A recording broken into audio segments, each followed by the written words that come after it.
कृष्णं कमलपत्राक्षं पुण्यश्रवणकीर्तनं वासुदेवं जगद्योनिं नौमि नारायणं हरि।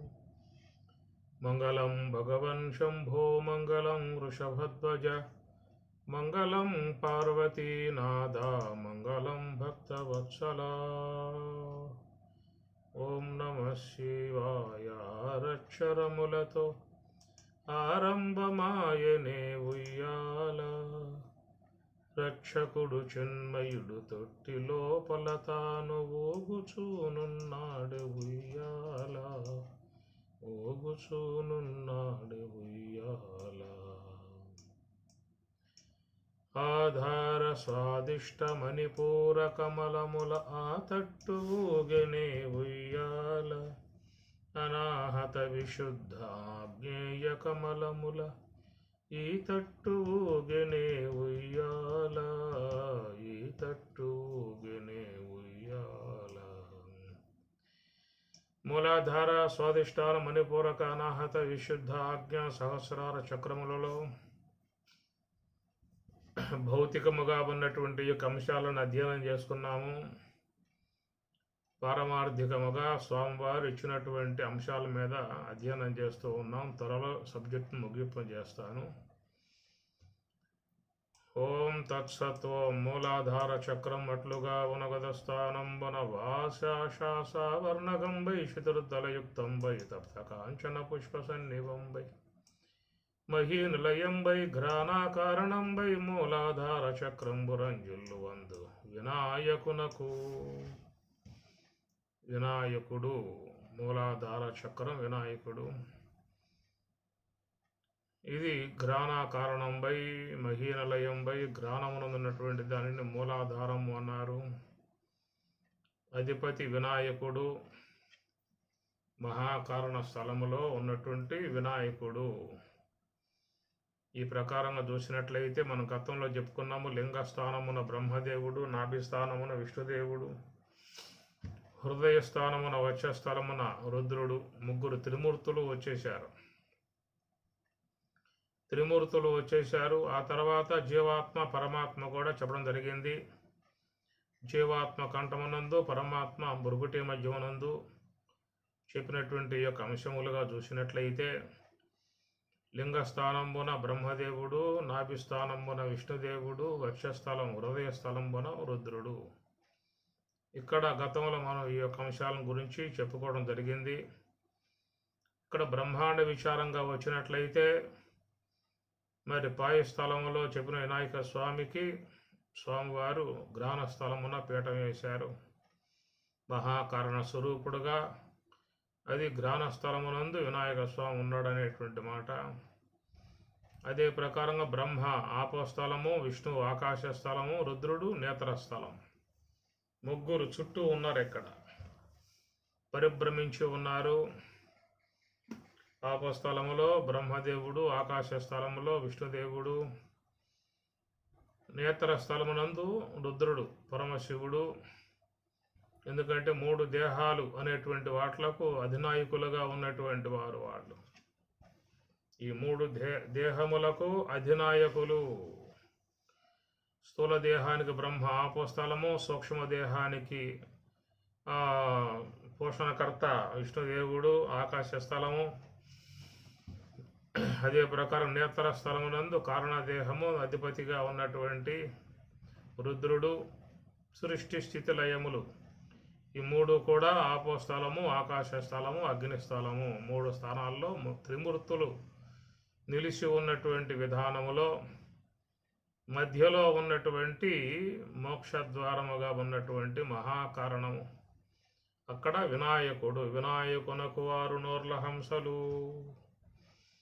కనుక వినాయకుడు అనేటువంటి మాటగా చూసినట్లయితే ఆయన ఓంకార స్వరూపుడు అన్నారు వినాయక స్వామిని. ఓం ఓం ఓం ఓంకార రూపం త్రహమితి చపరం యత్స్వరూపం తురీయం త్రైగుణ్యాతీత నీలం కలయతి మనసస్తేజ సింధూరమూర్తిం యోగీంద్ర బ్రహ్మరంధ్రే సకల గుణమయం శ్రీహరేంద్రేణ సంగం గం గం గం గం గణేశం గజముఖమభితో వ్యాపకం చింతయంతి ఓంకార రూపం. కాబట్టి వినాయక స్వామి మహాకారణములో ఉన్నటువంటి ఆయన ఓంకార స్వరూపం అని చెప్పేసి అని ఈ ప్రకారముగా ఉన్నటువంటి యొక్క అంశానికి నిన్న మనం వివరించుకుంటూ చతుర్దళ యుక్తంపై 4 దళములుగా చేరి ఉన్నటువంటి పద్మము అది మహాకారణమునందు ఉన్నటువంటిది. చతుర్దళ యుక్తంపై ఆ 4 దళములు ఏమిటనేటువంటి యొక్క మాట నిన్న మనం ముచ్చటించుకున్నాము. చాలామందికి మరి ఈ విషయం అవగాహన అయిందో తెలియదు. మరొకసారి గమనించండి. చతుర్దళములు 4 దళములు అని చెప్పన్నప్పుడు మూలాధార, మూలము, ఆధారముగా ఉన్నటువంటిది అనగా మహాకారణమే అదే మూలము అదే ఆధారము 2 చెప్పుకున్నాం అక్కడ.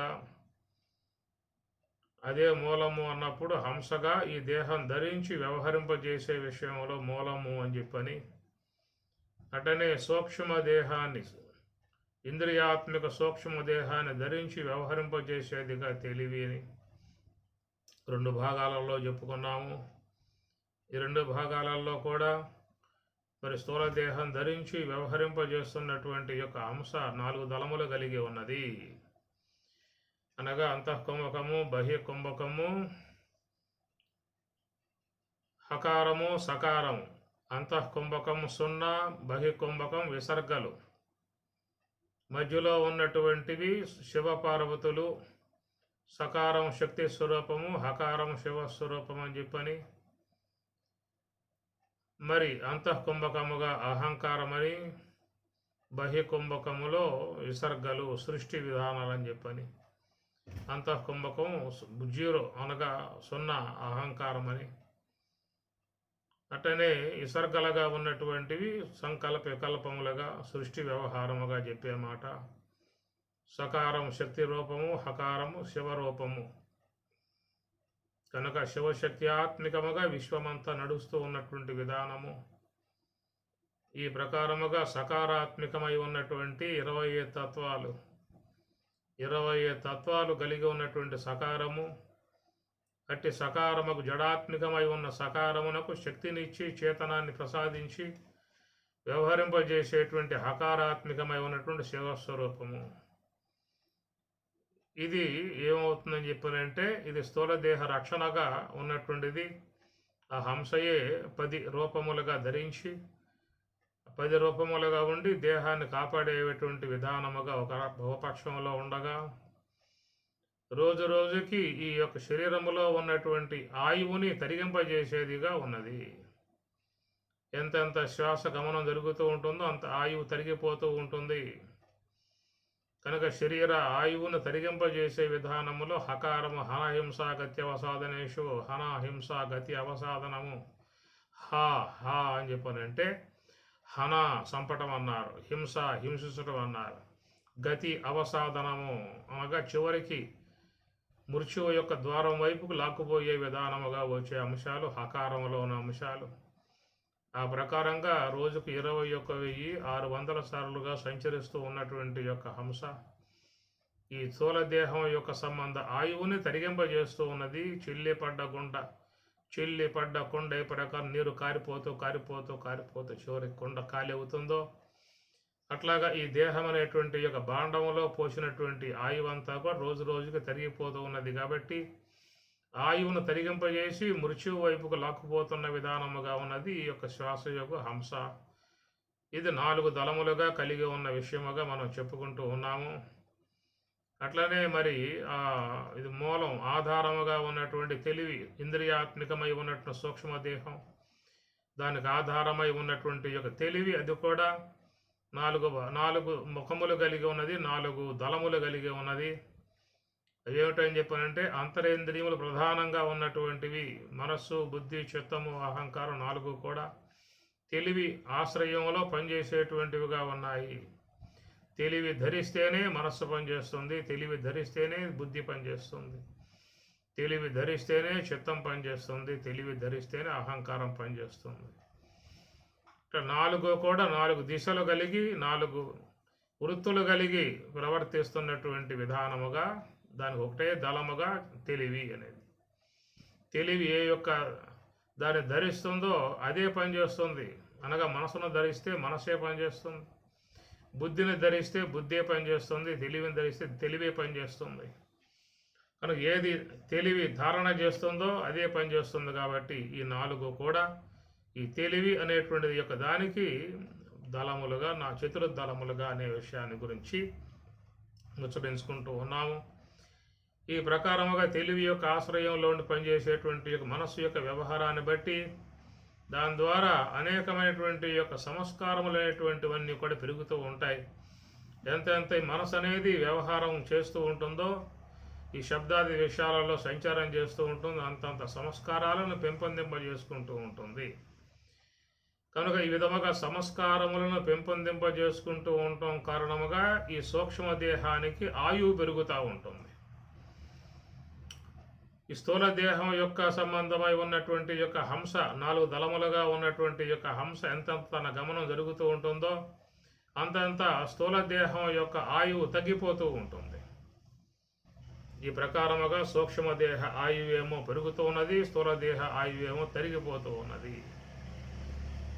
సూక్ష్మదేహ ఆయువు పెరగటానికి గల కారణం ఏంటంటే, అనగా ఈ అనాత్మ సంబంధమై ఉన్న సంస్కారములు సూక్ష్మదేహంలో పెరిగే కొద్దీ దానికి ఆయువు అనేది పెరుగుతూ ఉంటుంది. మహాత్ములు చేస్తున్న పని ఏమిటి అంటే, ఆ యొక్క మనస్సుకు సూక్ష్మదేహంలో పడ్డటువంటి యొక్క సంస్కారాలని జ్ఞానాగ్ని ద్వారా దగ్ధం చేయటం కారణంగా దానికి సూక్ష్మదేహానికి ఆయువు అనేటువంటి తగ్గిపోతుంది, ఆయువు నశింపబడుతుంది. సూక్ష్మదేహం బ్రహ్మాగ్నిలో కాలిపోయి దానికి ఉనికి లేకుండా పోయే విధానం ఏర్పడుతుంది. కనుక ఆ సంస్కారములు అనబడేటువంటివి ఎంతెంత పెరుగుతూ ఉంటుందో అంతంత విజృంభించి అనేక దేహాలు ధరించడానికి సిద్ధమవుతున్నటువంటి వస్తువు. సూక్ష్మ దేహములో పడ్డటువంటి సంస్కారాలనే సంచిత కర్మ అనే పేరు పెట్టాం. సంచితం, బాగుగా పొంది ఉన్నటువంటి సంచితం. ఆ విధముగా ఒక సమూహముగా పెరిగి ఉన్నటువంటి యొక్క సూక్ష్మ దేహము నుండి కొంత భాగాన్ని తీసుకున్నాము అంటే దాన్ని ప్రారబ్ధం, ప్రారబ్ధం అన్నారు. కనుక ఈ ప్రారబ్ధాన్ని భుజిస్తూ వ్యవహరించేటువంటి వాళ్లకు తిరిగి మరలా ఆగామి కర్మగా సూక్ష్మదేహంలో వచ్చి పడుతూ ఉంటుంది. కాబట్టి ఈ మనస్సు యొక్క వ్యవహార కారణంగా వచ్చేటువంటి యొక్క సంస్కారములు సూక్ష్మదేహము యొక్క ఆయువుని పెంపొందింపజేసేవిగా ఉన్నవి. ఎంతెంత సూక్ష్మదేహములో మనస్సులో ఈ సంస్కారములు అనేటువంటివి ప్రవేశిస్తూ ఉంటాయో దాన్ని బట్టి ఈ సూక్ష్మదేహాన్ని కాలమానం పెరుగుతూ ఉంటుంది, ఆయు కాలమానం పెరుగుతూ ఉంటుంది. ఈ విధముగా జరగటం కారణంగానే ఈ యొక్క సూక్ష్మదేహం అనేక యుగముల పర్యంతం వరకు తన గమనం కొనసాగించుకుంటూ ఉన్నది. ఉండి ఉండి ప్రాణి యుగములు జన్మించు ప్రాణహాని లేదు ప్రళయమునన్నాడు వేమన. ఆ విధముగా సూక్ష్మదేహంలో సంస్కారములు ప్రవేశించే కొద్దీ మరి ఆ సూక్ష్మదేహం ఇంకా రెట్టించిన ఉత్సాహముతో అనేక శరీరాలను ధరించడానికి ఉద్యుక్తమై ఉండే విధానముగా ఆయుకాలం దానికి పెరుగుతూ ఉన్నది. అయితే సూక్ష్మదేహం యొక్క ఆయుకాలాన్ని తగ్గించే విధానం ఎవరని చెప్పనంటే బ్రహ్మజ్ఞానులు, అనగా నివృత్తి మార్గంలో ప్రయాణం చేసేటువంటి బ్రహ్మజ్ఞానులు. వాళ్ళు మాత్రమే సూక్ష్మదేహం యొక్క ఆయువుని, ఆ సంస్కారములను తొలగింపజేసి నశింపజేసే విధానములో ఇక దానికి గమనం లేకుండగా, వేరే దేహాలను ధరించే విధానం లేకుండగా ఆ సూక్ష్మదేహాన్ని పూర్తిగా నిర్వీర్యం చేసి సంస్కారములు మొత్తం కూడా జ్ఞానాగ్నిలో కాలిసి వేసే విధానం. యథైధాంసి సమిద్ధోగ్ని భస్మసాత్ కురుతే అర్జున, జ్ఞానాగ్ని సర్వకర్మాణి భస్మసాత్ కురుతే. కాబట్టి ఈ ప్రకారంగా మనం ఏం చెప్పుకున్నాము అని చెప్పనంటే, ఈ హంసగా ఉన్నటువంటి 4 దళములుగా చేరి ఉన్న హంసగా ఉన్నటువంటిది ఏమో శరీరం యొక్క ఆయువును తగ్గింపజేస్తూ ఉంటుంది. అయితే శరీరం యొక్క ఆయువుని పెంపొందింపజేసుకునేది ఎవరని చెప్పనంటే, ఎవరు యోగములో ఉండి ఆ శ్వాసను బ్రహ్మమునందు లయింపజేసుకుంటూ ఉంటారో అలాంటి వారికి స్థూల దేహం యొక్క సంబంధమై ఉన్న ఆయువు పెరుగుతుంది అన్నారు. గచ్చంతిష్టం సదాకాలం వాయుష్వీకరణం పరం సర్వకాల ప్రయత్నేన సహస్రాయుర్భవే నరః అని ఉత్తర గీత. సహస్రాయు 1000 ఏళ్ల కాలం కూడా ఆయువును పెంపొందింపజేసుకోవటం అన్నారు. 1000 ఏళ్ల కాలం ఆయువును పెంపొందింపజేసుకోవటం అని చెప్పినంటే శ్వాసల గమనాన్ని వాళ్ళు తగ్గించుకునే విధానంలో ఉన్నారు. కనుక ఆ శ్వాసను నివృత్తి మార్గముగా బ్రహ్మమునందు లీనపరిచేటువంటి విధానం. కనుక బ్రహ్మమునందు లీనం చేయటం కారణముగా శరీరము యొక్క ఆయువు పెరుగుతుంది అని చెప్పిన అన్నారు. బ్రహ్మ జ్ఞానాగ్ని ద్వారా సూక్ష్మదేహం యొక్క సంబంధ సంస్కారములను దగ్ధం చేయటం వల్ల సూక్ష్మదేహం యొక్క ఆయువు తగ్గిపోతుంది.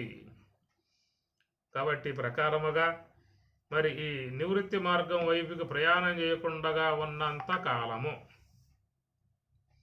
నివృత్తి మార్గం వైపుకు ప్రయాణం చేయకుండా ఉన్నంత కాలం ఏం కాబోతున్నది అంటే ఈ శ్వాస అనబడేటువంటిదేమో ఎన్నిసార్లు దేహాలు వచ్చినా అన్నిసార్లు ఆ దేహాల యొక్క ఆయువులను తొలగింపజేస్తూ దాన్ని మృత్యువు యొక్క వైపుకు తోసివేసే విధానముగా శ్వాస చేస్తూ ఉన్నది.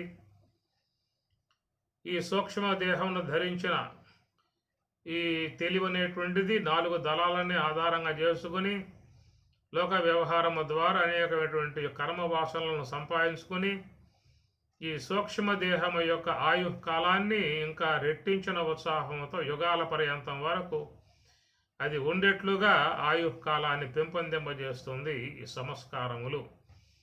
కనుక సంస్కారములు క్షీణించి ఉన్నటువంటి వాళ్లకు ఇక ఆ సూక్ష్మదేహము ఇక ఉండే అవకాశం లేదు. లభంతే బ్రహ్మ నిర్వాణం ఋషయః క్షీణ కల్మషాః.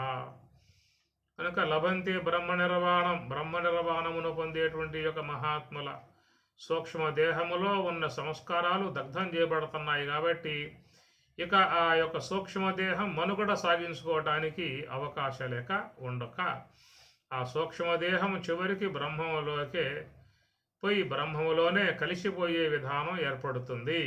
ఎందుకంటే దాంట్లో సంస్కారములన్నీ కూడా నశింపజేయబడ్డాయి. కాబట్టి సంచిత కర్మంతా కూడా జ్ఞానాగ్ని ద్వారా దగ్ధం చేయబడటం కారణంగా ఇక వాళ్ళ సూక్ష్మదేహానికి మనుగడ అనేటువంటిది ఉండదు. అయితే లోకంలో అందరూ చేస్తున్న పని ఏమిటంటే మరి ఈ తెలివి అనే దానిని ఆసరాగా చేసుకొని ఆ తెలివికి ఉన్నటువంటి 4 అంతరేంద్రియములుగా చెప్పేటువంటి దళాన్ని ఆసరాగా చేసుకొని ఇంకా అనేక భవిష్యత్ కాల దేహాలను పొందటానికి తగు విధానముగా సంస్కారాలని పుణ్య సంబంధ పాప సంబంధ సంస్కారాలని పెంపొందింపజేసుకుని ఇంకా వాళ్ళు తమ యొక్క సూక్ష్మదేహం యొక్క ఆయుకాలాన్ని పెంపొందింపజేసుకుంటూ అనేక శరీరాలు ధరించడానికి యుగ్యుక్తులవుతూ ఉన్నారు. ఉత్సాహంగా ముందుకు పోతూ ఉన్నటువంటి పరిస్థితి లోకములో సర్వమానవులు కూడా చేస్తున్న పని ఇది. భవిష్యత్ కాలములో ఈ సూక్ష్మదేహం ఇంకా దేహాలు ధరించడానికి తగు విధముగా అంతరేంద్రియముల ద్వారా వ్యవహరించి అనేక కర్మరాశులను కర్మధనాన్ని సముపార్జన చేసుకుని సూక్ష్మదేహంలో నిక్షిప్తం చేసుకుంటాం కారణంగా దానికి ఎలాంటి యొక్క డోకా లేకుండా ఎన్ని దేహాలైనా కానీ ధరించటానికి చక్కటి అవకాశం సూక్ష్మదేహానికి మనం ప్రసాదిస్తూ ఉన్నాము. దాన్ని ఇంకా పెంపొందింపజేస్తూ ఉన్నాము. ఈ ప్రకారంగా రెండు కూడా మరి ఈ ప్రకారంగా వ్యవహరిస్తూ ఇది మూలాధారం కింద చెప్పుకునే అంశం. ఇది మూలం అంటే దేహానికి మూలం శ్వాస అన్నారు, సూక్ష్మదేహానికి ఆధారం ఎరుక అన్నారు. కాబట్టి ఆ ఎరుకకు 4 దళములుగా అంతరేంద్రియములు, ఈ హంసకు 4 దళములుగా ఈ అంతఃకుంభకం, బహికుంభకం, సోహం, సహాహం అని చెప్పుకున్నాము. తర్వాత మరి ఈ మూలాధారం ఉన్నప్పుడు శ్వాస, తెలివి, ఈ రెండింటికి మూలం ఏమిటయ్యా అంటే మహాకారణము అని. ఆ మహాకారణమే అర్ధమాత్ర అని దాన్నే ఓంకారము అన్నారు. కాబట్టి ఆ ఓంకారమే వినాయక స్వామి ఇక్కడ చెప్పే మాట. ఓంకార రూపం త్రిహమిది శపరం యస్వరూపం తురీయం అన్నారు.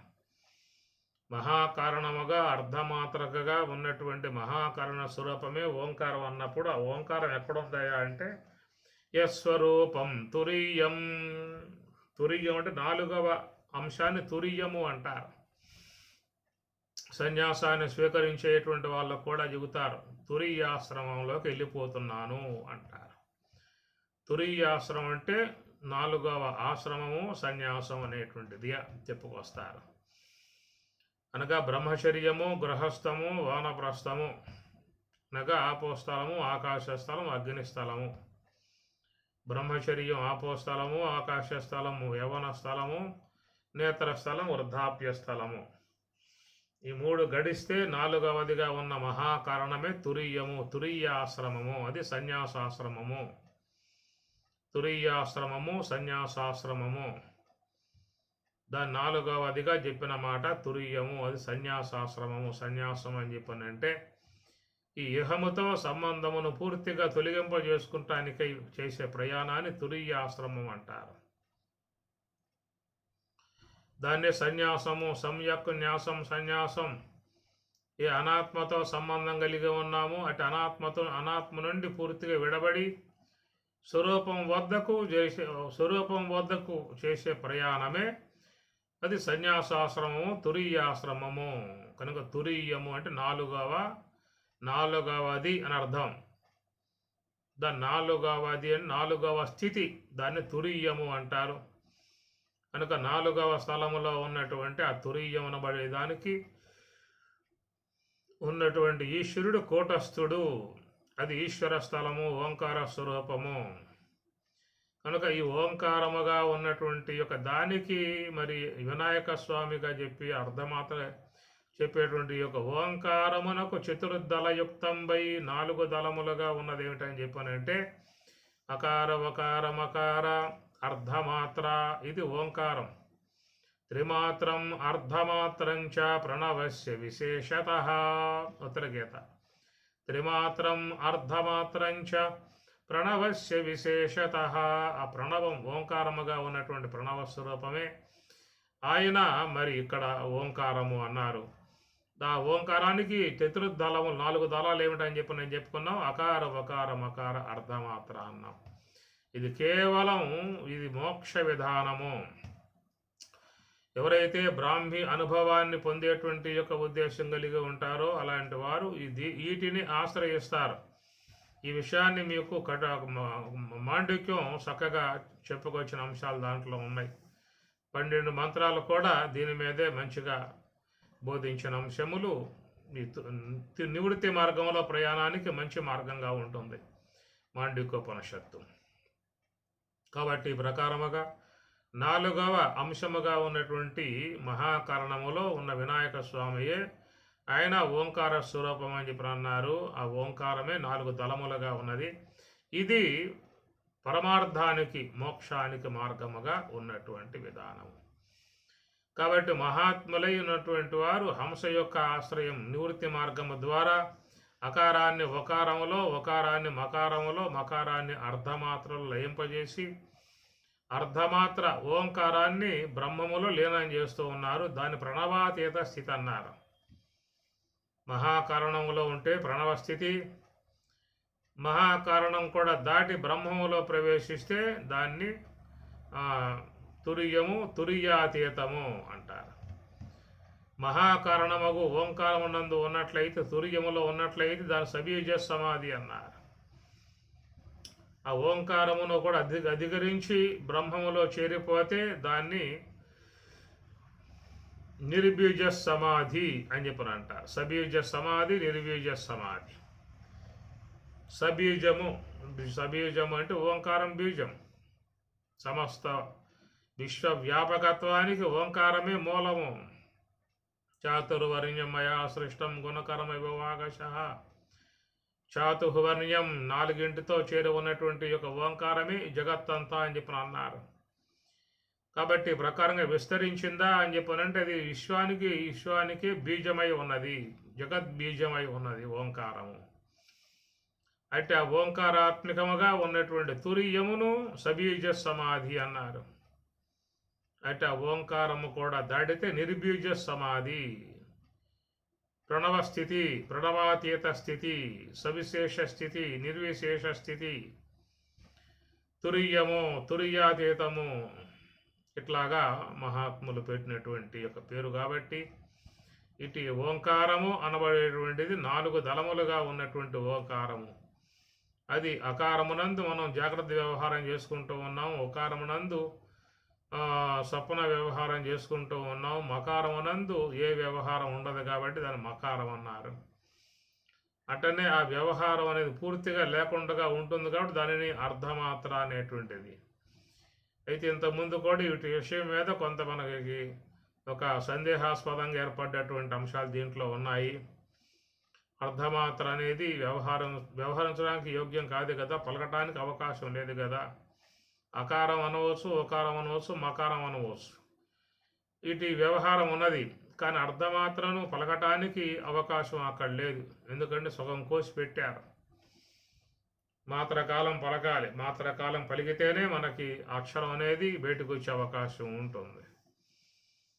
కనుక దాంట్లో మాత్ర కాలంలో అర్ధమాత్ర సగభాగాన్ని ప్రాణం పోసినట్లయితే అది పలికే అవకాశాలుగా ఉండవని చెప్పనేదిగా దాని వ్యవహారం లేదనేటువంటి విషయముగా మనకు ఆ ప్రకారంగా వాళ్ళు మహాత్ములు వాట్లను ఆ ప్రకారంగా నిక్షిప్తం చేసి పెట్టారు. ఎందుకంటే ఆ విధంగా ఆ సూక్ష్మమైనటువంటి యొక్క అంశాలలో చేరి ఉన్నటువంటి ఒక అంతర్గతంగా ఉన్నటువంటి ఒక అవగాహన ఏమిటి అవగాహన అనే దానికి గమనించినట్లయితే వాళ్ళు పెట్టినటువంటి యొక్క అక్షర సముదాయంలో మనం గమనించినట్లయితే ఒక అర్థం గోచరిస్తుంది, పరమార్థం తెలియబడుతుంది. అకార ఒకారాలకు పూర్తి వ్యవహారం ఉన్నది. ఎందుకంటే 2 హ్రస్వములుగా ఉన్నాయి. అకారము హ్రస్వము, ఒకారము హ్రస్వము, 2 కూడా పూర్తి వ్యవహారములు. గతం చెప్పుకున్నట్లుగా స్థూలదేహం గోళకాత్మికమై ఉన్న స్థూలదేహం కాబట్టి వ్యవహారాలకు అది అనుగుణ్యముగా ఉన్నది. 20 తత్వాలు, కరచరణాదులు ఇవన్నీ కూడా ఉన్నాయి కాబట్టి వ్యవహారానికి పూర్ణముగా దానికి సిద్ధించి ఉన్నటువంటి విధానము. అట్లనే భూ అనే దానికి కూడా అది పూర్తి వ్యవహారం దాంట్లో వస్తుంది. భూ అంటానికి కూడా అవకాశాలు బాగా ఉన్నాయి. అంటే అది ఊకారం అనేటువంటి సూక్ష్మదేహం యొక్క స్థానంలో చెప్పుకొచ్చారు. కనుక సూక్ష్మదేహం కూడా బాగా వ్యవహారాలకు అనుగుణ్యముగా ఉన్నది. ఎందుకంటే ఇది అంతరేంద్రియములు, కర్మేంద్రియములు, జ్ఞానేంద్రియాలు ఇవన్నీ కూడా పుష్కలంగా పెట్టుకుని ఉన్నది కాబట్టి వ్యవహారం చేసుకోవటానికి మంచి అవకాశముగా దాంట్లో ఏర్పడి ఉన్నాయి. అందువల్ల ఈ వ్యవహారాలకు రెండింటికి కూడా మంచి అవకాశం ఉంది కాబట్టి అక్కడ అక్షర స్వరూపాలని చక్కగా హ్రస్వములతో చెప్పుకొచ్చారు. ఆ అన్నారు, ఊ అన్నారు, 2 కూడా వ్యవహార విధానకాలుగా ఉన్నాయి. ఆ 2 దాటితే ఏర్పడేటువంటిది అనేటువంటి మకారము అని చెప్పని అంటారు. అకారము, ఒకారము, మకారము అనే మాట వాడతారు కానీ అక్కడ మకారము అనేది పూర్తిగా లేదు. ఎందుకంటే సైలెంట్ అయిపోయింది. మీరు ఓంకారం కూడా రాసే చూసినట్లయితే ఓ అని రాసిన తర్వాత పక్కన మకారాన్ని పూర్తిగా రాయరు. దాని తలకట్టు ఎవరు అక్కడ మకారానికి పైన తలకట్టు ఉండాలి. తలకట్టు ఉంటేనే మా అవుతుంది తప్ప తలకట్టు అనేది అక్కడ తీసేశారు. తలకట్టు తీసేసి కేవలం మరి అక్కడ అప్రాణికముగా ఉన్నటువంటి అక్షరం పెట్టారు. దాన్ని అది హల్లు అని చెప్పనే విషయంగా వస్తుంది. అది అకారము, ఉకారము 2 కూడా అచ్చులు కాగా మూడవదిగా ఉన్నటువంటి అనేటువంటిది అది హల్లు. హల్లు అనే దానికి దాని ప్రాణాలు ఉండవు. హల్లులకు ప్రాణం ఉండదు. కనుక హల్లుని పూర్ణముగా పలికే అవకాశం లేదు. హల్లులుగా ఉన్నటువంటి యొక్క వాటి మీద అచ్చులుగా ఉన్నటువంటి యొక్క ప్రాణములు చేరితేనే హల్లులకు కూడా వ్యవహారం వస్తుంది. అది మా అయినా, కాయన, గాయన, ఛాయన, పాయన, ఏదైనా కావచ్చుగా, అవన్నీ హల్లులే. హల్లులుగా ఉన్నటువంటి యొక్క వాటికి అకారంగా, ఉకారంగా ఉన్నటువంటి చేరితేనే వాటికి వ్యవహారం వస్తుంది తప్ప అవి చేరకపోయినట్లయితే వ్యవహారం వచ్చే అవకాశం లేదు. కాబట్టి ప్రకారముగా అకారాన్ని హ్రస్వము అన్నారు, ఒకారాన్ని హ్రస్వం అన్నారు, మకారాన్ని హల్లు అన్నారు. కనుక హల్లులో అక్కడ మీకు అచ్చులు లేవు. అచ్చులు లేకపోవటం వల్ల అది ప్రాణం దానికి కలిగి ఉన్న విధానం కాదు, అప్రాణికము. దాన్ని అప్రాణికం అని చెప్పాల్సి వస్తుంది. అనేటువంటి కేవలం ధ్వని ఇవ్వటమే తప్ప దానికి ఎలాంటి యొక్క వ్యవహారం లేదు. ఆ వ్యవహారం లేని విధానాన్ని మనకు సూచిస్తుంది సుషుప్తి యొక్క సంబంధాంశము. ఎందుకంటే మీకు జాగ్రత్త అవస్థలోనూ వ్యవహారం ఉన్నది, స్వప్నంలో వ్యవహారం ఉన్నది. సుషుప్తిలో ప్రవేశించారు అంటే అక్కడ అప్రాణిక విధానముగా వ్యవహారం లేదు. అన్నట్లుగా మకారం హల్ అది. ఎట్లా హల్ అనే దానికి వ్యవహారం లేదో అట్లాగా మీకు ఆ యొక్క సుషుప్తి యొక్క అంశంగా పోయినప్పుడు అక్కడ మీకు వ్యవహారం లేదు. ఈ వ్యవహారం లేని విధానం ఎందుకు వచ్చిందని చెప్పని అంటే కారణదేహం అనబడేటువంటి దానికి పంచకరణం లేదు. స్థూల దేహ పంచకరణ 20 తత్వాలతో చేరి ఉన్న విధానము. అది ఆకాశ పంచకము, వాయు పంచకము, అగ్ని పంచకము, జల పంచకము, పృథ్వీ పంచకాలుగా చెప్పుకొచ్చారు. పృథ్వీ పంచకం కర్మేంద్రియ గోళకాలు, జల పంచకం శబ్దాది గోళకాలు, అగ్ని పంచకం జ్ఞానేంద్రియ గోళకాలు, వాయు పంచకం ప్రాణాది గోళకాలు, ఆకాశ పంచకం అంతరేంద్రియ గోళకాలు. ఇవన్నీ కూడా గోళకములు ఏర్పడేటువంటి విధానము స్థూల దేహము. అట్లనే సూక్ష్మదేహం కూడా అవి కూడా సాత్వికాంశముల చేత సాత్వికములో అర్ధాంశం అది 5 భాగములుగా జ్ఞానేంద్రియములు, ఆ మిగతా అర్ధాంశం అంతరేంద్రియము. అట్లనే రజోగుణం అర్ధాంశం అది 5 భాగములుగా కర్మేంద్రియములు, మిగతా అర్ధాంశం ప్రాణముగా. ఈ ప్రకారం 19 ముఖాలుగా ఉన్నటువంటి యొక్క సూక్ష్మదేహం కాగా అది కూడా వ్యవహారానికి మంచి అనువుగా ఏర్పడి ఉన్నది. కాబట్టి ఈ వ్యవహారానికి అనువుగా ఏర్పడి ఉన్నటువంటి యొక్క స్థూల దేహ స్థలములో అకారాన్ని చెప్పారు, సూక్ష్మదేహ స్థలములో ఒకారాన్ని చెప్పారు. రెండు కూడా అచ్చులకు వ్యవహారం ఉంటుంది, హల్లులకు వ్యవహారం ఉండదు. ఈ హల్లుల మీద అచ్చు చేరితే తప్ప దానికి వ్యవహారం రాదు. కాబట్టి అక్కడ అనేటువంటి యొక్క హల్లు మకారాన్ని వాడారు, దానికి వ్యవహారం లేదు. ప్రాణం తీసేశారు అనగా అచ్చు దాని మీద పడలేదు. వచ్చి అచ్చు పడితే కదా నీకు వచ్చి వ్యవహారం అయ్యేది. మకారం వ్యవహారం కావాలంటే అచ్చు రావాలి.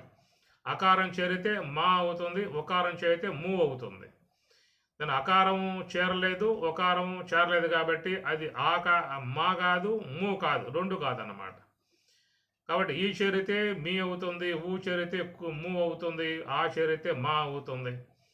ఏది చేరల, ఏ అచ్చు దానికి చేరలేదు.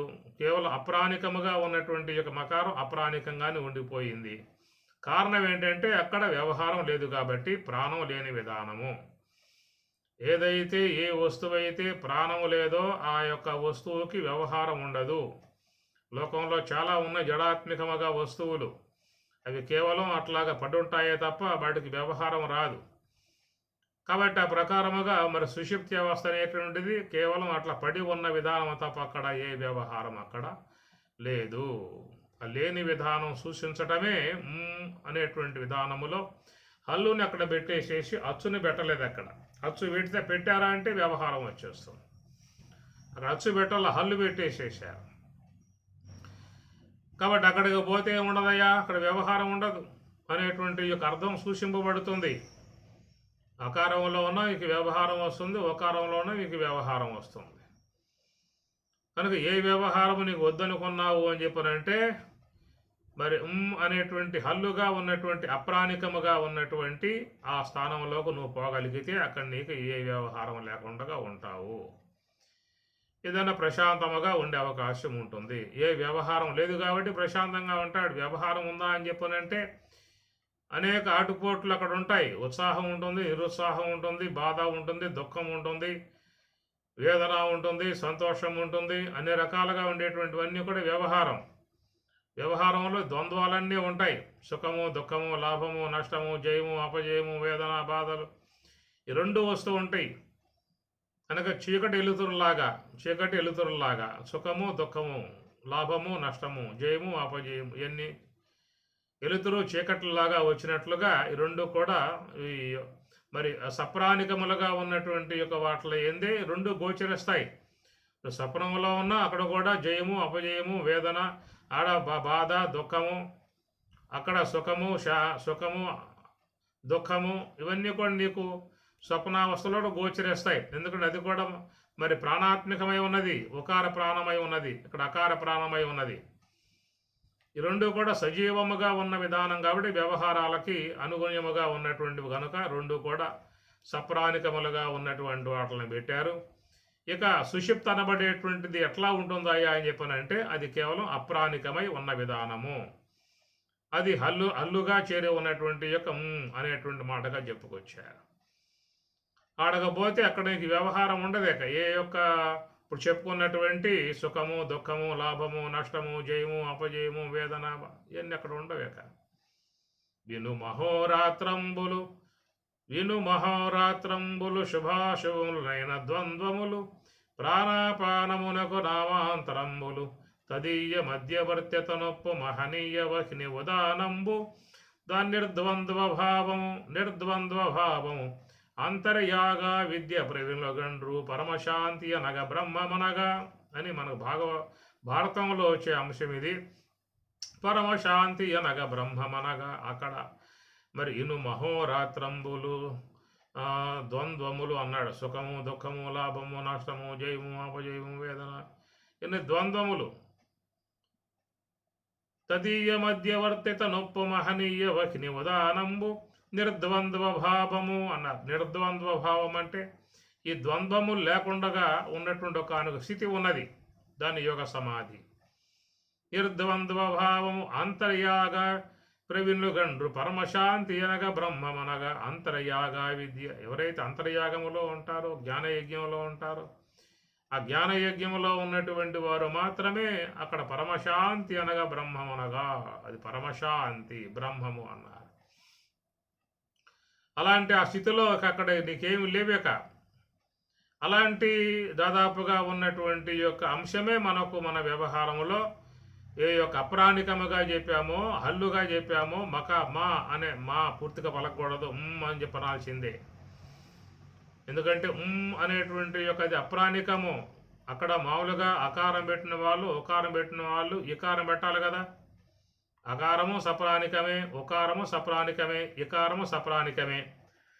జాగ్రత్త అవస్థ కాడ అకారం సప్రాణికం వాడారు, స్వప్నావస్థ కాడ ఉకారం సప్రాణికం వాడారు. అట్లా మకారం కాడ కూడా సప్రాణికం వాడొచ్చుగా. ఇకారం వాడితే సరిపోయే. మన మూడు ఉన్నాయి అచ్చులు, ఆ ఈ ఊ మూడు ఉన్నాయి అచ్చులు. కాబట్టి ఆ ఊ ఈ అనేటువంటి మూడే సామాన్యంగా వ్యవహారం అంతా జరుగుతూ ఉన్నాయి. మీకు ఏ యొక్క హల్లు మీదకు పోయినా కానీ ఈ మూడే పోతూ ఉంటాయి. అనగా ఆ చేరితే కా, ఈ చేరితే కి, ఊ చేరితే కు అనేటువంటివి. తర్వాత చెప్పేటువంటి ఏ ఐ ఓ ఔ అనేటువంటివి కూడా ఈ మూడే. ఆ ఊ చేరితే ఓ అవుతుంది. ఆ రెండు ఆలు ఊ చేరితే ఓ దీర్ఘమవుతుంది. అటనే ఆ ఈ చేరితే రెండు ఆ చేరితే ఐ అవుతుంది. ఇట్లా గుణాక్షరాలు కానీ వృద్ధాక్షరాలు కానీ ఇవి కూడా ఈ మూడే. ఆ ఈ ఊ అనేటువంటి మూడే. అవే ఏ ఓ ఔ ఐ అనేటువంటి వృద్ధాక్షరాలు. గుణాక్షరాలేమో ఏ ఓ, వృద్ధి అక్షరాలేమో ఔ ఐ వృద్ధాక్షరాలు. అవి అన్నీ కూడా ఈ మూడు వీడిలేవు. ఆ ఊ ఈ అనేటువంటి మూడు కూడా వీడిలేవు. ఈ మూడే అకారముతో కలిసినప్పుడు అవి గుణాక్షరాలుగా వృద్ధాక్షరాలుగా అవుతూ ఉన్నాయి. ఆ తర్వాత సంస్కృతంలో కూడా మీకు గుణసంధి, వృద్ధి సంధి అని చెప్పి వస్తూ ఉంటాయి. సవర్ణదర్ఘ సంధి, గుణసంధి, వృద్ధి సంధి, యణాదేశ సంధి, ఐవాదేశ సంధి, ఇవి మీకు సంస్కృతంలో వస్తూ ఉంటాయి. ఇవన్నీ కూడా చూస్తే ఈ మూడింటి నుంచే జరిగేటువంటి వ్యవహారం. ఆ ఈ ఊ అనేటువంటి మూడు నుంచి జరిగే వ్యవహారం అన్నమాట. కాబట్టి ఈ ప్రకారం ఇక్కడ మనకి ఓంకార విధానంలో చెప్తూ మరి జాగ్రత్త అవస్థలో అకార హ్రస్వాక్షరం వాడారు. అట్లనే స్వప్నావస్థలో ఉకారం అనేటువంటి హ్రస్వాక్షరం పూర్ణంగా వాడారు. ఇక మిగిలిన ఏమిటి, ఇకారం ఉంది. ఆ ఇకారాన్ని మరి మూడో స్థానంగా దాన్ని వాడచ్చు అక్కడ, కానీ అక్కడ దాన్ని వాడలేదు. మూడో అక్షరం సప్రాణికముగా ఉన్నటువంటి యొక్క మూడవ అక్షరం ఉన్నా కానీ దాని అక్కడ వాడలేదు. ఎందుకంటే అక్కడ వ్యవహారం లేదు కదా, అప్రాణికముగా ఉన్నది, కదలికలు లేకుండా ఉన్నది. కదలికలు లేకుండా ఉన్న పదార్థం జడం అని చెప్పి అంటాం కదా, జడాన్ని అప్రాణికం అంటాం కదా. అక్కడ ఏ కదలికలు లేవు. ఏ కదలికలు ఉన్నా కానీ దాన్ని మనం స్వప్నముగా చెప్పాల్సి వస్తుంది, జాగ్రత్తగా చెప్పాల్సి ఉంటుంది. కనుక సుషుప్తి అనేటువంటి దాంట్లో పూర్ణముగా నిమగ్నమయ్యావు అని చెప్పనంటే అక్కడ ఏ కదలికలు ఏమి లేవు. కాబట్టి అక్కడ మీకు మరి ఆ హల్లు అనేటువంటి యొక్క అప్రాణికమై ఉన్నటువంటి యొక్క మకారాన్ని వాడటం జరిగిందన్నమాట.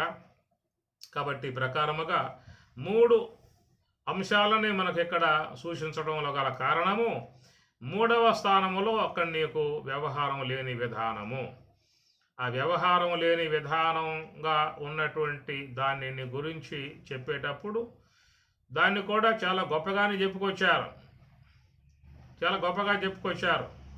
ఎత్ర సుప్తో నకంచన కామం కామయతే నకంచన తత్ సుషుప్తం సుషుప్తస్థాన ఏకీభూత ప్రజ్ఞాన ఘన ఆనందమయ ఆనంద బుక్కు అనే విషయాన్ని అక్కడ చాలా గొప్పగా చెప్పుకొచ్చారు.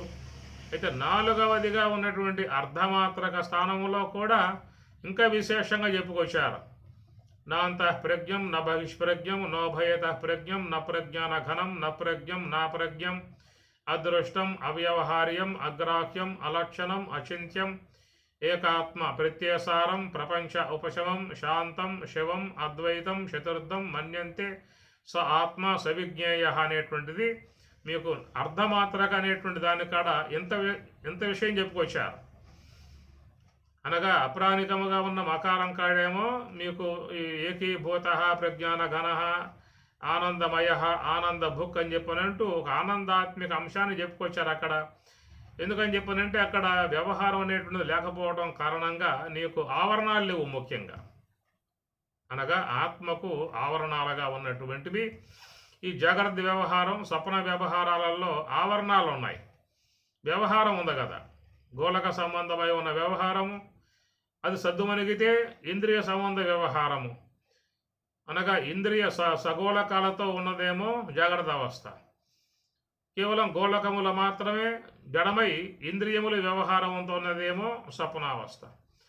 అందుచేత ఆ రెండింటి కాడ సబీజములై ఉన్నటువంటి సప్రాణికములై ఉన్నటువంటి వాట్లను అక్కడ వినియోగించడం జరిగింది.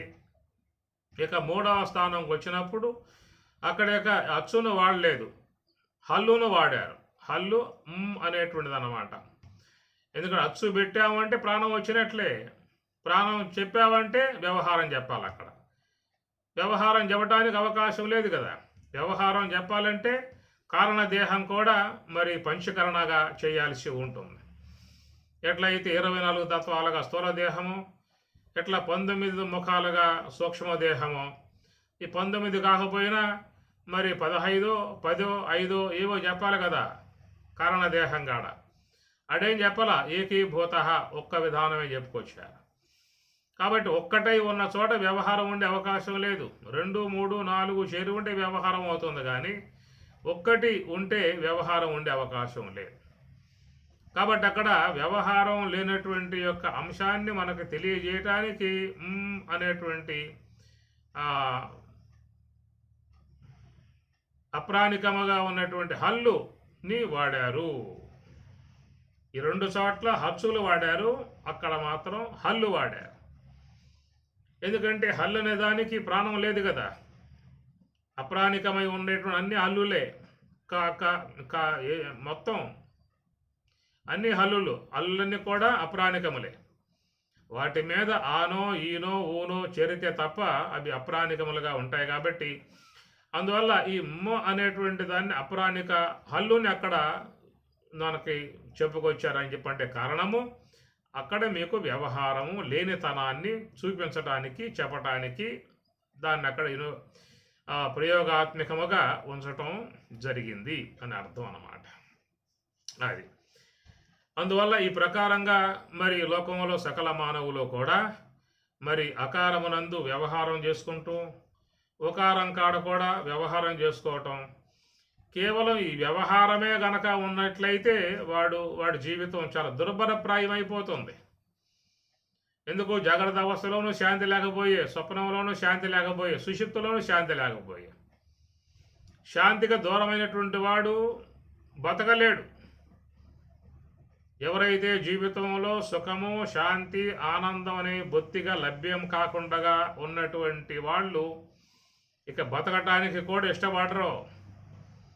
మా జీవితాలకి సుఖం లేదు, మా జీవితాలకు శాంతి లేదు, మా జీవితాలకు ఆనందం లేదు, కనుక మా జీవితం అంతా కూడా దుర్భరప్రాయం గడపాల్సిందే, ఈ బతుకులు ఉండటమేమిటి, ఉన్నా ఒకటే ఊడినా ఒకటే అన్నటువంటి భావంలోకి వచ్చేస్తాడు వ్యక్తి. ఎప్పుడైతే జీవితంలో ఎంత దుఃఖపడ్డా, ఎంత అశాంతికి గురైనా కానీ ఒకంత శాంతిని పొందాడా, ఆనందాన్ని పొందాడా, మళ్ళా జీవితాన్ని మళ్ళీ నూతనంగా ఆరంభం చేసుకుంటాడు.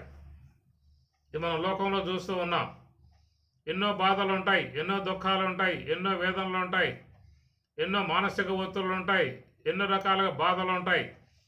ఎన్ని ఉన్నా కానీ ఒక ఊరట ఏర్పడుతుంది వాడికి. ఏమిటా అని చెప్పనంటే, మరి ఏకీభూత ఒక్కడే ఉన్నటువంటి అవయవహారమై ఉన్నటువంటి సుషుప్తికి పోయి వచ్చాడు అని చెప్పనంటే, ఇంతకు ముందున్నటువంటి బాధలన్నీ కూడా సమస్య పోతాయి. ఇంతకు ముందున్నటువంటి మనోవేదనలన్నీ కూడా ఉపశమిస్తాయి. ఇంతకు ముందున్నటువంటి యొక్క మానసిక ఒత్తిళ్ళన్నీ కూడా ఉపశమిస్తాయి.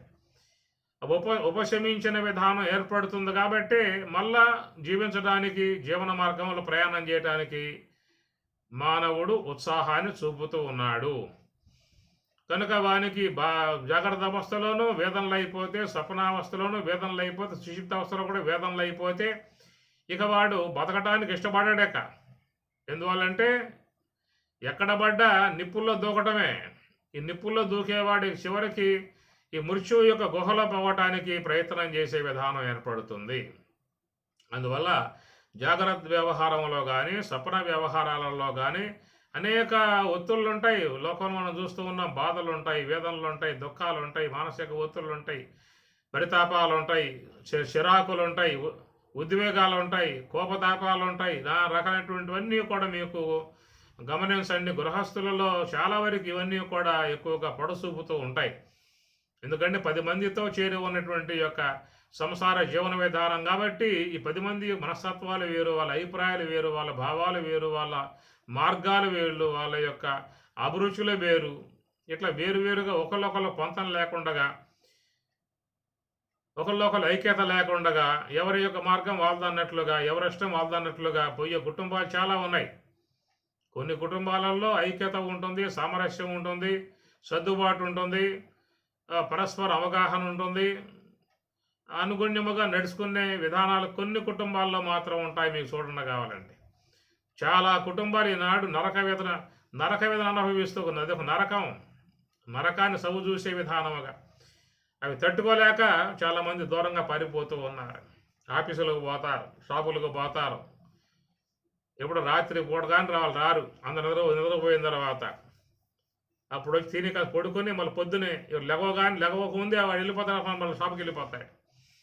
ఈ ప్రకారంగా ఎన్నో ఉన్నటువంటి యొక్క బాధలు కలిగి ఉన్నటువంటి యొక్క వాళ్ళకు ఇటు జాగ్రత్త అవస్థలోనే ఇలాంటి పరిస్థితి అయిపోయే, స్వప్నంలో కూడా అక్కడ తాండవిస్తూ ఉండే, మరి ఎక్కడ వీడికి అని చెప్పి అన్నప్పుడు తీసుకుపోయి వీళ్ళని అప్రాణికమై ఉన్నటువంటి హల్లుగా ఉన్న స్థానంలో పడవేసిన విధానం కాబట్టి అక్కడ వాడు ఒకంత శాంతి, సుఖము, ఆనందాన్ని పొందటం కారణముగా జాగ్రత్త అవస్థలో పొందిన బాధలు కానీ, స్వప్నంలో పొందిన బాధలు కానీ మొత్తం కూడా అక్కడ సమస్యపోయి మళ్ళీ నూతనత్వ ఉత్సాహముగా, నూతన జీవన విధానముగా లోకంలోకి రావటానికి గల కారణం ఏమిటి అని చెప్పానంటే, అది 3వ స్థానములో సప్రాణికమై ఉన్నటువంటి యొక్క అంశాన్ని పరమేశ్వరుడు పెట్టలేదు. అప్రాణికమై ఉన్నటువంటి యొక్క అంశాన్ని అక్కడ పెట్టడం కారణంగా జాగ్రత్త వ్యవహారంలో సంచరించేటువంటి వారికి ఒకంత ఊరట, అలాగా ఉన్నటువంటి వాడు నిండా 100 ఏండ్లు కూడా వాడు జీవించడానికి ఇష్టపడుతూ ఉన్నాడు. ఎందుకని చెప్పానంటే జాగ్రత్త అవస్థలో ఎన్ని బాధలున్నా, దుఃఖాలున్నా, వేదనలున్నా, మానసిక ఒత్తిళ్ళున్నా కానీ వానికి ఆ యొక్క 3వ స్థానముగా ఉన్నటువంటి అక్కడికి పోవటం వల్ల వానికి చక్కగా సంతృప్తి, ఆనందము, శాంతి లభిస్తూ ఉన్నాయి. కాబట్టి తిరిగి మరలా ఇవన్నీ కూడా పొద్దున కల్లా కడిగేసుకుని మళ్ళా నూతనంగా జీవితాన్ని జీవించే విధానముగా లోకంలోకి మానవుడు వస్తున్న పరిస్థితి. ఇది అందరూ కూడా గమనించాల్సిన అంశము. అందరికి అనుభవంలో ఉన్న విషయమే ఇది. అందరికి అనుభవంలో ఉన్న విషయము. కనుక ఇంతవరకు మానవుల గమనం సాగుతూ ఉన్నది. కనుక అకార జాగ్రత్త అవస్థ, ఉకార స్వప్నావస్థ, మకార సుషుప్తి. మకారం అంటే మళ్ళీ అక్కడ అకారం చేరుతుంది. మా పూర్తిగా వాడకూడదు. అందువల్ల మీకు ఓం అంటారు తప్ప పక్కన మకారానికి తలకట్టెవరు? తలకట్టిస్తే మా అవుతుంది, గుడింతం ఇస్తే మీ అవుతుంది, మళ్ళా కొమ్మిస్తే మూ అవుతుంది. ఏది ఇచ్చినా నీకు ప్రమాదమే అక్కడ.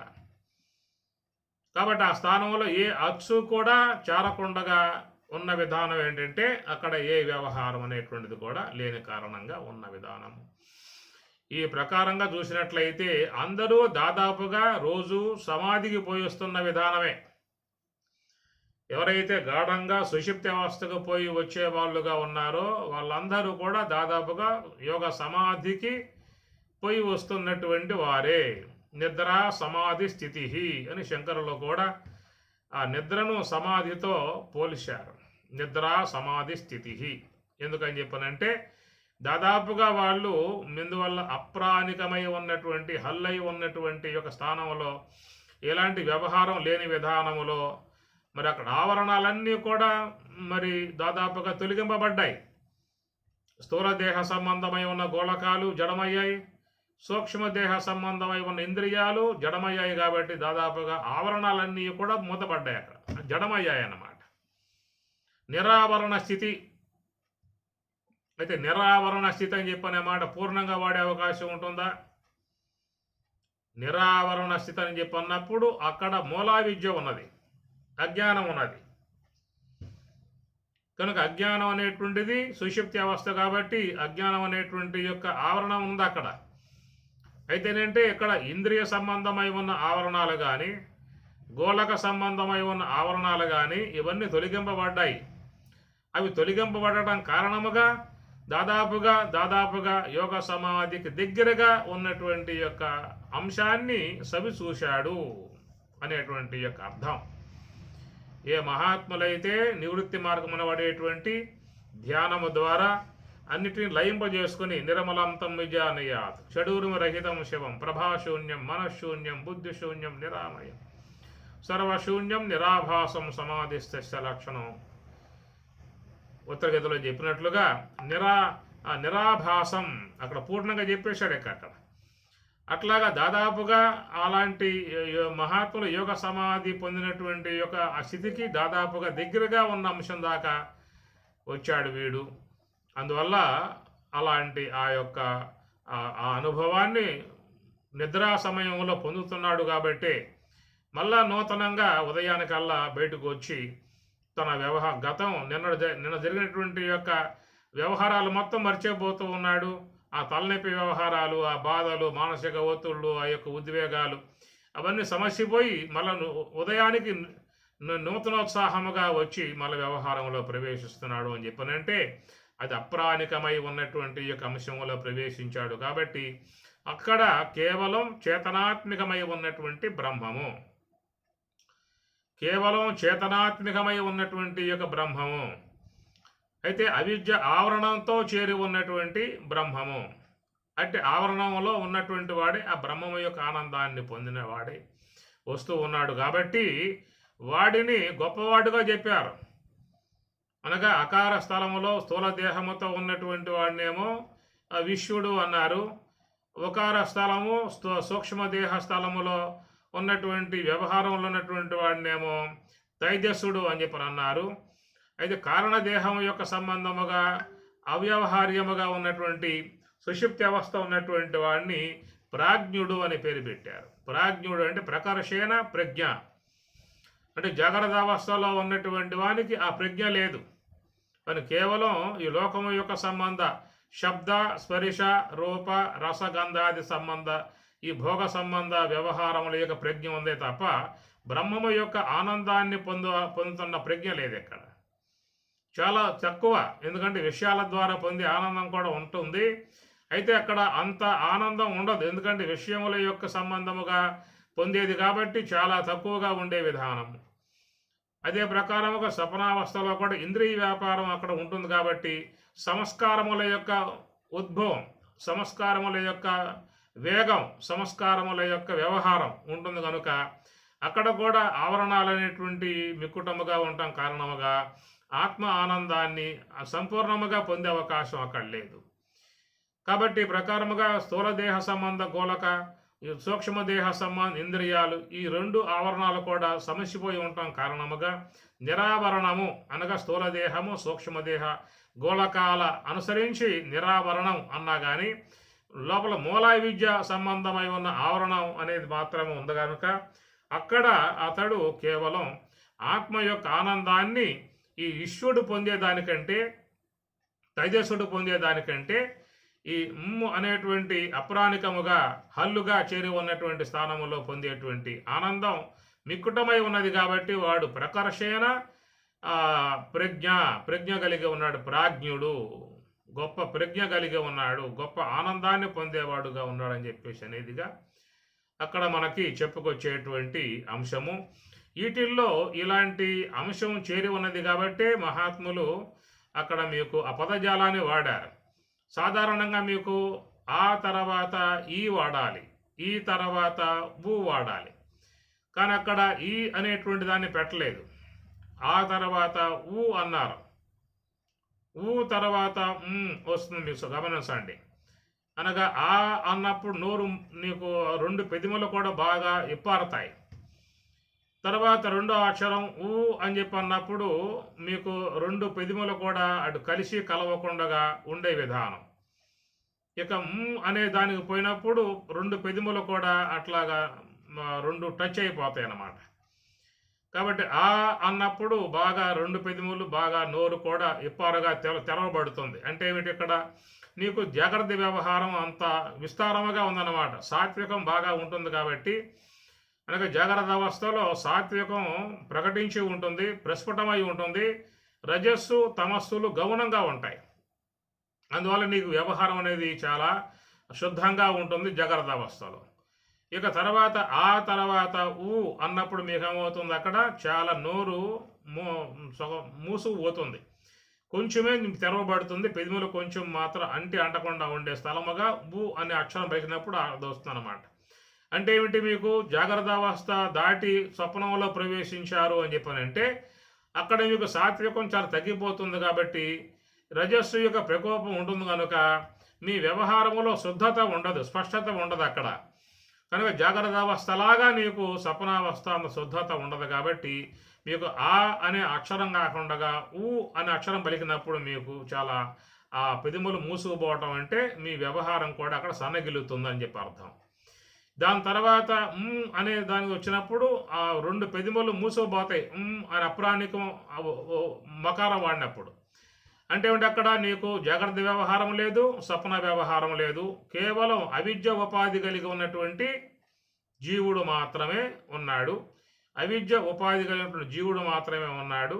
అక్కడ ఆ యొక్క స్థూలదేహ సూక్ష్మదేహ ఇంద్రియ గోళకాల ఆవరణాలు లేవు కాబట్టి అక్కడ పొందేటువంటి యొక్క ఆనందం జీవుడు ఆత్మానందాన్ని పొందగలుగుతూ ఉన్నాడు. అది వానికి మరి ప్రాజ్ఞత్వమును ప్రసాదించిన విధానము అవుతుంది. ఈ మూడింటి యొక్క అంశములను రోజు కూడా అందరూ కూడా సవి చూస్తూ ఉన్నటువంటి విధానమే. ఆ సవి చూస్తూ ఉన్నటువంటి యొక్క అంశాన్ని మనకి స్పష్టత చేయటానికి ఈ ఓంకారములో పదప్రయోగాల ప్రకారంగా మహాత్ములు చెప్పటంలో గల ఆంతర్యమై ఉన్నది. ఇది ఇక్కడ మనం చెప్పుకునే అంశం ఏంటంటే ఓంకార రూపమై ఉన్నటువంటి ఏ వినాయక స్వామి ఉన్నాడో ఆ వినాయక స్వామి యొక్క ఓంకార విధానములో చతుర్దళములు 4 దళములుగా చేరి ఉన్నటువంటి అంశం మీద మనం అకార ఉకార మకార అర్ధమాత్రల అనే అంశాల మీద ప్రయాణం చేస్తూ ఉన్నాము. చతుర్దళములు అన్నప్పుడు ఏం చెప్పుకున్నాము, మూలము ఆధారం అన్నప్పుడు స్థూల దేహానికి మూలముగా హంస అని, సూక్ష్మదేహానికి మూలము ఆధారముగా తెలివి అని చెప్పని, ఆ తెలివికి 4 దళములు మనస్సు బుద్ధి చిత్త అహంకారములు. అయితే ఈ హంస అనేటువంటి దాని యొక్క 4 దళములు అంతఃకుంభకము బహిర్కుంభకం విసర్గలు 0 మధ్యలో సకారము హకారాలు అని చెప్పేసి అని ఇట్లా ఈ యొక్క 2 వ్యవహారాలు స్థూలదేహ, సూక్ష్మదేహ వ్యవహారాలకి రాగా 3వ అంశములో మనం ప్రయాణం చేస్తూ ఉన్నాము. దాన్ని కూడా కొంత అంశాన్ని మనం చెప్పుకునే ప్రయత్నం చేద్దాం రేపు. ఓం సహనావవతు సహనౌ భునక్తు సహ వీర్యం కరవావహై తేజస్వినావధీతమస్తు మా విద్విషావహై. ఓం శాంతి శాంతి శాంతి. హరి ఓం తత్సతు. శ్రీ గురుభ్యో నమః. హరి ఓం.